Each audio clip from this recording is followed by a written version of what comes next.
I am going to go ahead and pass over the reins to Angie.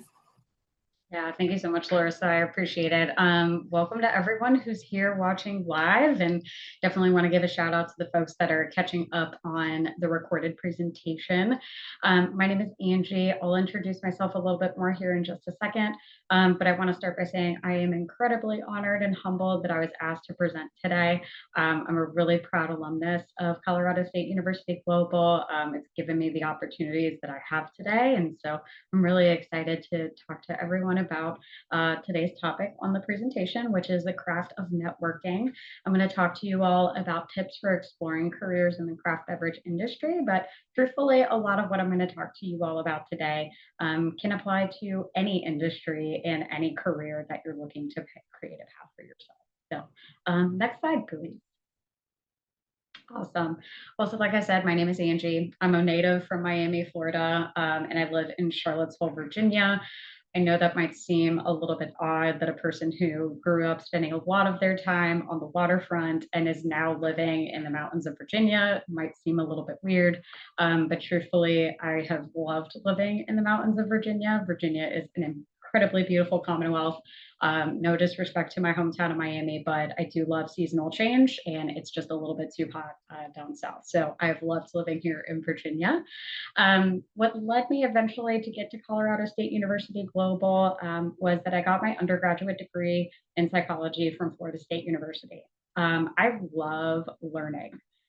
So much so that when I was in my lab year of school at Florida State, I got a letter in the mail that told me that I had too many credits and that if I didn't graduate by that year, I was actually going to be kicked out of school. So I love learning. I love school. And I got my bachelor's in psychology, but it wasn't because I knew that I wanted to study psychology. I changed my major 3 times while I was in undergrad. I definitely knew the things that I was passionate and that I cared about, but I had a really hard time coming to grips with what did I want to do as my big kid job, so to speak. Um, so that is what led me to kind of the start of my professional career. So I had worked in retail. I had worked with children on the autism spectrum while I was in college. So I had those college jobs, but I wasn't really sure what I wanted to do. So I will say that networking is what led me to the job that really truly started my professional career. So I started working in sports and entertainment operations with Aramark at Seminole Concessions. So I was working at Florida State University. I was staffing all D1 sporting events and arena events for everything that was on Florida State's campus, as well as at the Donald L. Tucker Civic Center at that time. So it was a really exciting job. I still love and rave about that job. I was scheduling 200 sporting and arena events in a year. So it was really busy, really high intensity, but it was a thrill. And it was so cool because I got to see a lot of really incredible artists. I got to be a lot of really incredible sporting experiences. And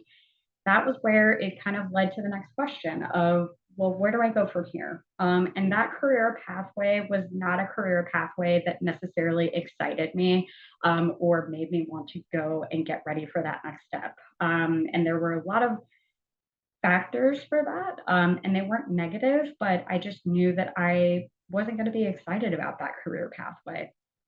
So that left me at a little bit of a crossroads, and it was that I knew that I wanted to work with people because, again, if you get your degree in psychology, it means that you're ultimately looking at the individual and you're talking about people all the time. And that was something that I knew that I really liked, but I didn't know what I wanted to do next. And again, when you graduate with an undergraduate degree in psychology, normally that means you're going to continue your education in your field of study, depending on what you want to do. When I looked at that pathway as well, I was also not incredibly excited about what that meant. It meant a lot more education at the postgraduate level. It was also very expensive. And as someone who was paying for their own education, that was a bit daunting for me financially. And so I really wasn't sure where I wanted to go, right? I liked this job. I was doing really well in it. I didn't like that pathway, and my continuing education pathway was also a little bit gray. So next slide, please. So that led me to finding kind of this new unique pathway in human resources that I hadn't thought about. So again, I changed my major 3 times while I was in school for undergrad, but I didn't go to school for human resources. There was an opportunity within AirWork for an HR coordinator position. And when I looked at that position and when I spoke to the individual who was in that role, it definitely led me to think about it more seriously. And it made me think about that career pathway because it checked off a lot of the boxes for me. It meant that I was going to be working with people in a function that challenged me. It meant that I was going to have a spirit of constant learning and taking information because HR in general is an ever changing landscape.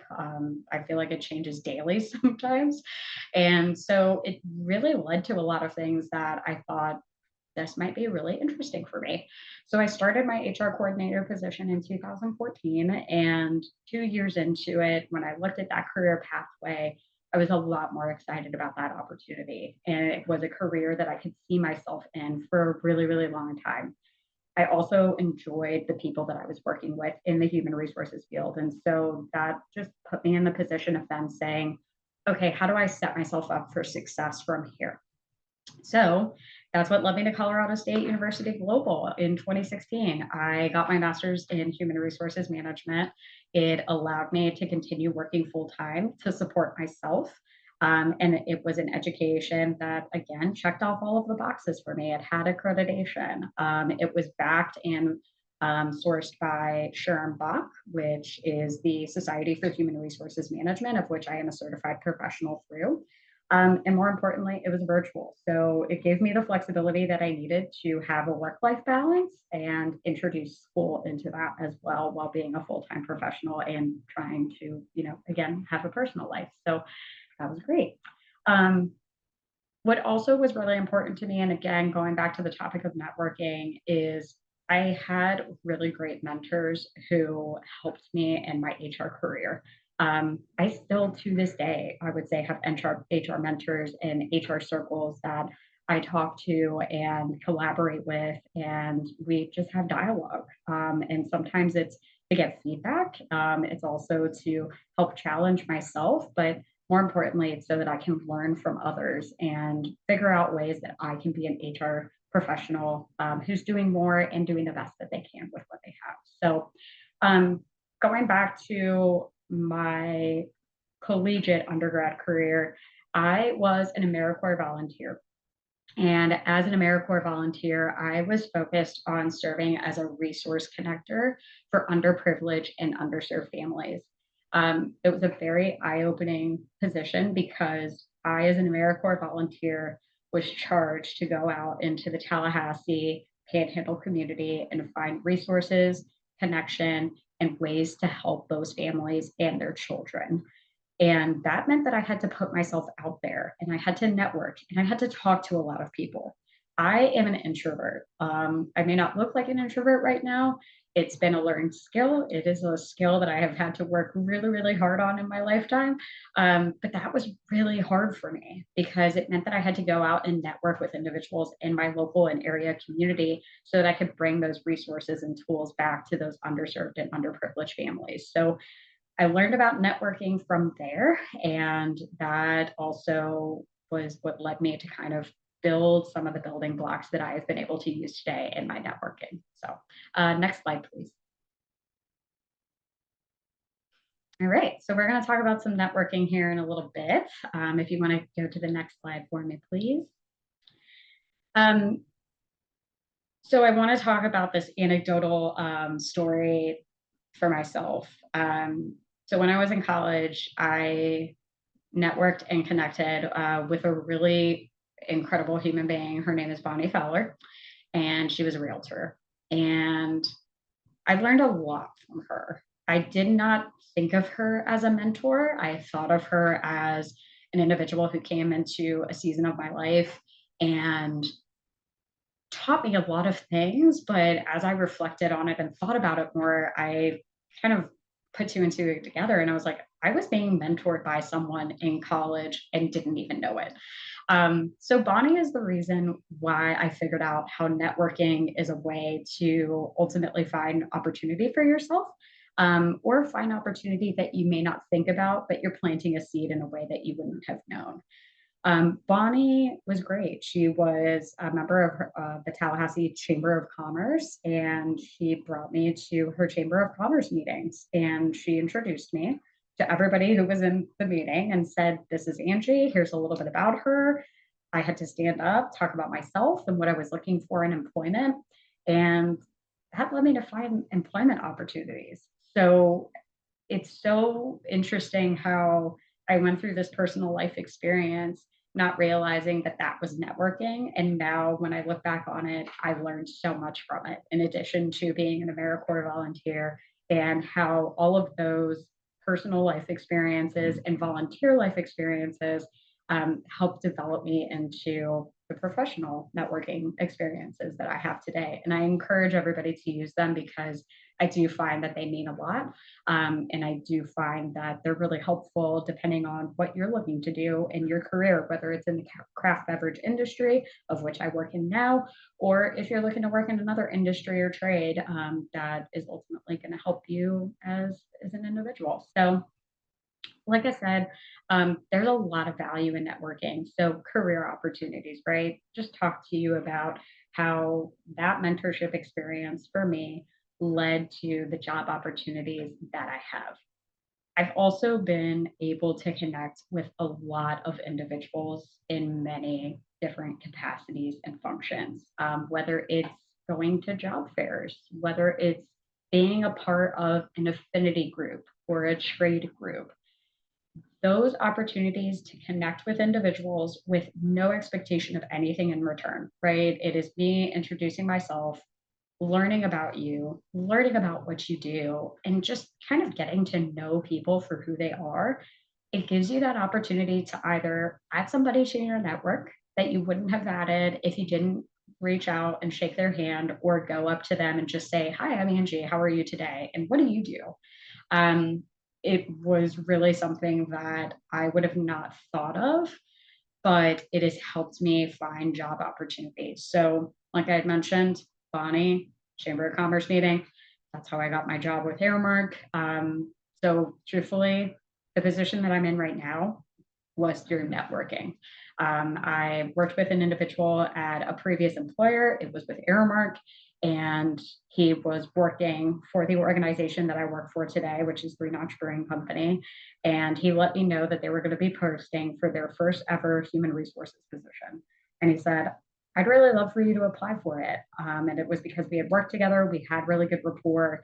He knew my work ethic, he knew my experience, and he felt like I would be a good fit.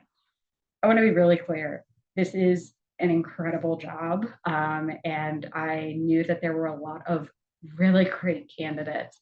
But ultimately, through that networking, and because that individual knew of me and knew of my job experience, they felt that I would be a good fit.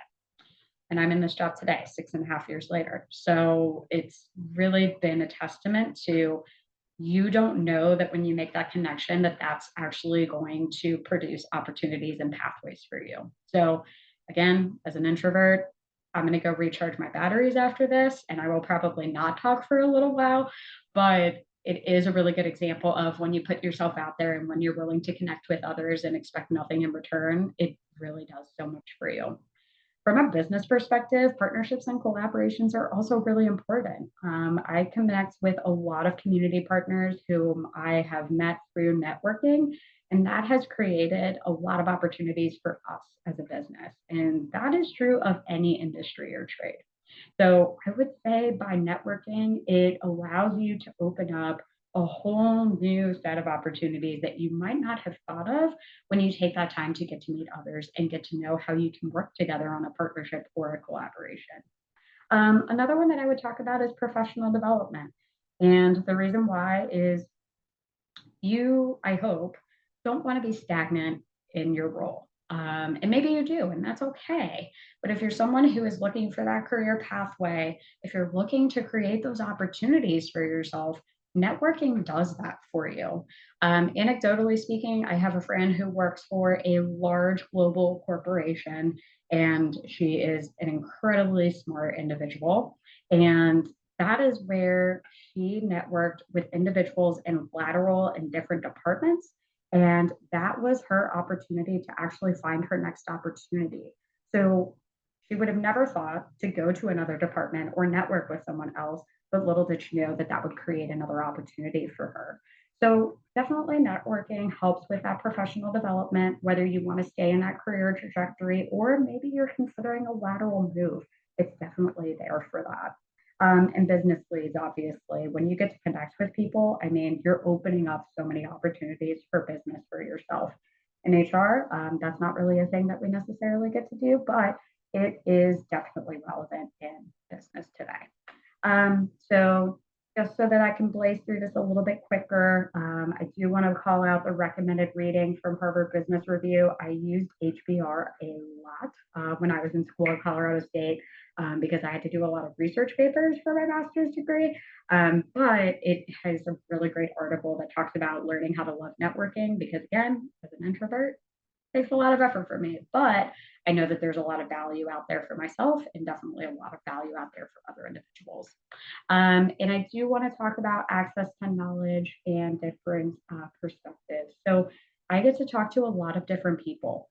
Part of the networking that I have done is not only within the craft beer industry or the craft beverage industry, meaning that I'm working with a lot of people who are dealing with the same challenges and opportunities that I am. I also connect with a lot of people from the nonprofit sector. I connect with people from the legal sector. I have an opportunity to connect with a lot of people who have different perspectives. They might have the same challenges as me, but when you're engaging with the same network of people, there's a lot of groupthink that happens there. And when there's groupthink, that means that we're losing out on the opportunity for creativity and innovation. Creativity and innovation are what spark change, and it gives you the aha moment. So I would definitely encourage you to go out and seek different people in your network. If you're going to seek the same people, you might find that you get a lot of the same answers, but when you're connecting with a wide variety of people, it just opens up so many more opportunities for you. And another one to talk about there is visibility and reputation. Visibility and reputation is how you become recognized amongst your peers, amongst your colleagues, and amongst other professionals. Speaking for myself, I would have never envisioned myself to be a technical editor on a book. Not something I would have signed up for, not something that I sought out. But by participating in all of the different committees that I am on professionally, I was tapped to be a technical editor for a book. Excuse me. So I was a technical editor for Crafting Brewery Culture. It is a publication from the Brewers Association, and that was a unique, once in a lifetime opportunity that I would have never envisioned for myself. And then the last set of bullets is regarding your professional reputation. I think it goes without saying that your professional reputation precedes yourself. And when you're able to build that up in a really positive light, that just creates so many more opportunities for you. So it's that sense of growth that you have not only for yourself personally, but also professionally, right? It gives you that opportunity to continue that career trajectory forward. And the last one being long lasting connections. I have some folks that I have networked with now for about 6 or 7 years, and it feels like just yesterday. And we've grown so much together, and it's been really great. You're good to go to the next slide. Oh, go ahead to the next slide. That was a misclick, but I'll go ahead and if No, you're still on this one, I'll move on. no, that's okay. But yeah, so it's been great to have those long lasting connections. All right, so I highlighted a lot of different ways that networking can be helpful to you. Even though we've got folks from all over, there is a strong portion of the audience, and I imagine a strong portion of folks that if you're going to Colorado State University Global, you're probably located in Colorado, and I consider that to be quite the mecca for the craft beverage industry, more specifically the craft beer industry. So I know that a lot of the things that I just talked about are very generalized, and I think they apply to anything that you want to set your mind to in your professional career. But I do want to take this opportunity to maybe talk about career pipelines in the craft beverage industry if that's something that you're looking to break into. All right, next slide. Um, Craft beverage is more than just beer. So when I joined this organization back in 2019, we were only producing alcoholic craft beer. What we are finding in this landscape today is our consumers' palates are changing. The craft beer market is pretty saturated, and we're finding that people have wider palates, right? So whenever you go into a brew pub or a tap room, we always want to make sure that there's a lot of variety for you. So we started in craft beer, and now we produce non-alcoholic craft beer, ready to drink craft cocktails, as well as distilled spirits. So we do a lot more than just craft beer at this point. We are trying to cater to as many palates as possible in as many ways as we can. And so it's very possible that when you go into your local brew pub or tap room, hopefully they have more than just beer. But that being said, it also creates a lot of different employment opportunities for individuals. So when you look at a brew pub or tap room, there is a lot happening behind the scenes. So, me as human resources, I'm in HR department of one. That's a pretty big job. I also help with safety and payroll management. So, that's a pretty big chunk of just one portion of our business, right? So, we have manufacturing, beverage manufacturing, right? So, with that, we have canning, we have kegging, we used to have bottling, and some places do still have bottling. These are all things that are not just unique to the craft beer industry or craft beverage industry, but they're applicable to all other types of products that you see out there in the consumer packaged goods industry in general. We want to make sure that what we're giving you is good quality products. So there's quality assurance. Making sure that people come to work in a safe environment is really important and also part of my job. So safety is in there too. In addition to that, you have all of the other administrative functions that are supporting our hospitality operations. So think marketing, think accounting, and everything that comes with that. So when you look at the craft beverage industry, there are so many portions of the business that make it all happen, and they're all tied together. So when you go into a business that's near you, there's a lot happening in the background more than just what you're seeing in that storefront. When we talk about craft beverage, we have the opportunity to either bring someone into this industry with no experience or someone who can develop a career pipeline because there is so much promotability and internal growth for promotion there. But also, we talk a lot about how do we train people and give them the tools and skills to then actually have a career catapult, meaning they might hit a ceiling with us. And that's definitely true for some of our positions in which we don't want management to leave, right? It's definitely a good thing when you're not having high turnover in management positions, but unfortunately, that creates a ceiling for somebody else.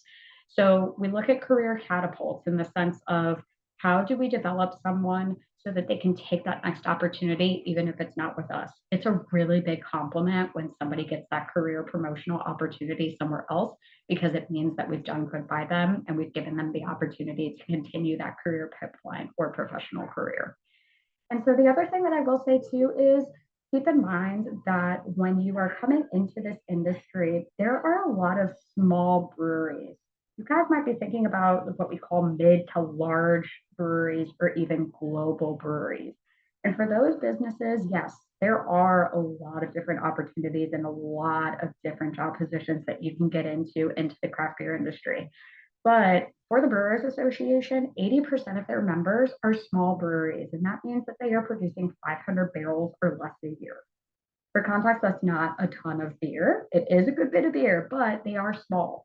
And so, some of the ways that you might have to think about getting into the craft beverage industry, if that's the way that you want to go and you want to go work at your local craft brewery, that means that you might have to work in a couple of different roles. But that's a good thing because it gives you the opportunity to learn a lot of different portions of the business as opposed to being focused in one career silo.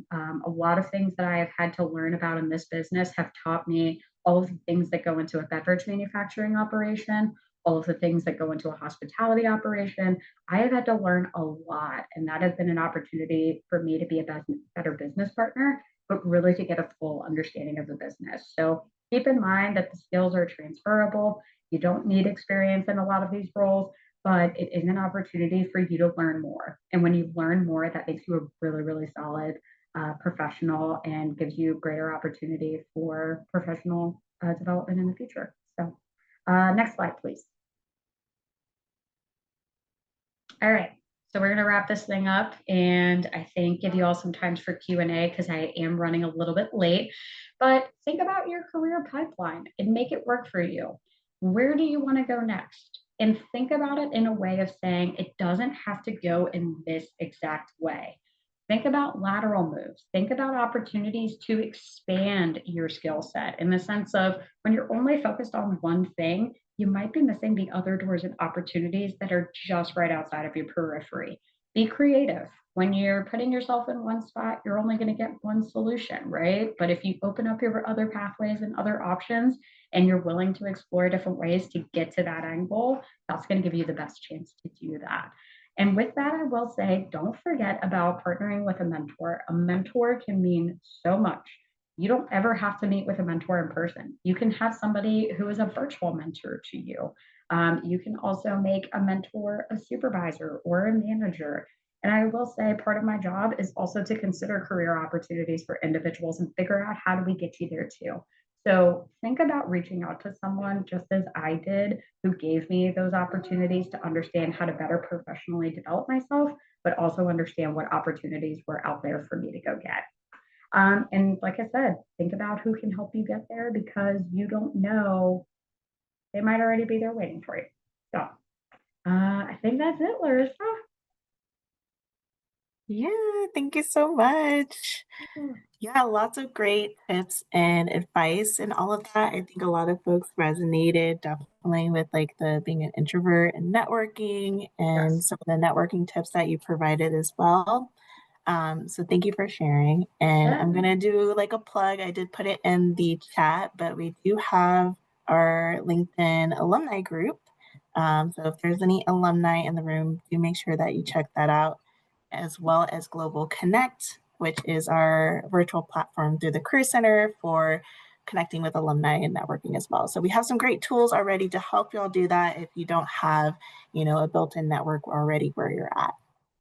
But I do want to make sure we have some time for some questions. So if folks are able to stay about 5 or so minutes over, we'll get through some of your questions as well. So we did have one, I think, come in from Carmen, and they're sharing that they're naturally more introverted and tend to thrive in smaller group settings. However, they recognize that stepping outside of that comfort zone is essential. So, in addition to networking, have you taken any specific courses or training to help you become more comfortable as an introvert? So, I don't know if you can share some of the things that you tried. Yeah. Hi, Carmen. And that's a really good question. So, I myself have not taken any courses. I will say LinkedIn is a great resource tool. LinkedIn has a very significant suite of professional development training courses. So, I would say take a look at LinkedIn because I've even looked at LinkedIn myself for some skills that I would like to personally refine and develop. The way that I figured out how I needed to do that was again going back to an individual who I thought was a really good mentor. She was an HR manager, and her and I connected in the sense that we were both normally very quiet people. And we went to an event together, and she was like, "All right, I'm just going to go talk to people now." And I was like, "Oh my God, you're going to leave me?" And she was like, "Yeah, and I need you to go talk to people too." And that was a scary but liberating moment because I saw her go do something that I knew was a challenge for her. And that challenged me to be willing to put myself out there. So sometimes it's a matter of putting yourself in those experiences to kind of just take that leap and know that I am awkward. I'm normally a very awkward person. So I know that I'm going to be awkward and I fully embrace that and understand that about myself. But once you take that leap of faith, it's pretty liberating and everything's going to be okay. Yeah, but I love that you also mentioned like having a buddy, right? Like having a, a co-conspirator in a sense of someone who, you're comfortable with that can go with you, that maybe makes it a little bit less awkward when you have a friend that is there, that when you get overwhelmed, you can kind of, connect with them in the corner and they can help introduce you to folks. So that's a really great strategy that you shared. Yes. And Carmen was just saying thanks in the chat. So there is another question that has come in from Stephen. As someone with AI machine learning background, is there anything that you recommend within the craft beer industry as an HR professional? Is there like data science or something in the brewing process that might be good with someone with that background? What are your thoughts? Oh, wow. Yeah, that's a really good question. So I think that it goes without saying, one thing that AI is really good at is interpreting data sets. But as of right now, with the way that AI is, or at least my rudimentary understanding of AI, is we still need to give AI the directive to take those data sets and give us the information that we're looking for. So there definitely are those positions. A lot of craft beverage and consumer packaged goods is about taking that data. How do you interpret that data and how do you turn that into solutions or opportunities to increase revenues for that business? So I would say those positions are out there. They are a little bit niche, but it's definitely an opportunity for you to take that information, tell the AI how you need to interpret that information, and then turn that into growth and opportunities. So I would say that that's going to take you at a little bit more of the distributor level, just because a lot of independent craft breweries are actually giving out their distribution rights so that other distributors can actually go and take their product out to market. So I would say that might be a little bit more on the distributor side, but I wouldn't be surprised if those are some positions that you might be seeing at the mid or larger size brewery levels. Yeah, that definitely makes sense as they're kind of having more data to kind of analyze that they might need more resources for that. But I'm sure like even a small like craft might maybe like marketing might be a good fit in there, analyzing some of that data. So maybe worth checking out. Yeah. And then we have another question that came in from Corin. What are some good resources that you found for learning about the craft brewing industry? Oh, that's a really good question. So I'm gonna just very quickly and easily plug in the Brewers Association. The Brewers Association is the trade industry group for all of the independent craft breweries. It's very possible that you are very familiar with that logo when you go into your local tap room or brew pub. If they are producing their own liquid, as we call it in the industry, they are more than likely members of the BA. So I'm going to point you in the direction of the Brewers Association. You are able to get individual memberships, and it's the way that you can kind of connect with what I would say is the largest trade group. They're also a lobbying group. So they have a lot of resources, they have a lot of connections. And I also am on the HR committee for the BA. So that's been how I've connected with a lot of people in the industry as well. And it's the opportunity for you to, see all of the hundreds of thousands of breweries that are in the US. Awesome. Yes. And I think I found the link and I dropped that in the chat so you can let me know if that's the right one. Yeah. Yeah, I definitely well, second, like networking is always great. And why not network if that's the field that you want to go into? Network with the people that are already there. And I'm Yeah. sure, Angie, you're also willing to serve as a resource for folks as well. They want to reach out to you. Yeah, and I would also add that each state normally has their own craft brewing guild. So we have one here in Virginia, and I really feel that I am not overstepping by saying every state has their own dedicated craft brewers guild. So the Mm. BA is going to cover you at the national level, and then at the state and local level, I would say look for your local craft brewers guild within that state because that's another way for you to connect with folks in the industry too. There are also some more unique trades groups like Pink Boots, which is the female focused trade group for independent craft breweries. And there are definitely some other ones that I might be missing off the top of my head. So I would say just take a look for craft brewing groups, and that'll probably give you the most relevant research in your area. Awesome. Yeah, definitely local if you can, and non national is always great. I was just checking through the chat to make sure I didn't miss any questions. It looks like we got through everyone. Um, yeah, I just want to make sure we give Angie a round of applause for volunteering her time to kind of share her story with you all. So before you head out, if you could throw your thanks to her in the chat, show her some love for volunteering her Friday. And then before you leave, just as a reminder, we do have that quick survey. So if you could give us some feedback on if you like this presentation, you would like to see more alumni speakers talking about their career pathways, giving tips and advice, you take about a minute or two to complete that survey for us. All right. Well, with that, we're going to go ahead and wrap up and give you the rest of your Fridays back. But thank you so much for joining us live, and we will see you hopefully for the next one. Take care, everyone. Bye, guys.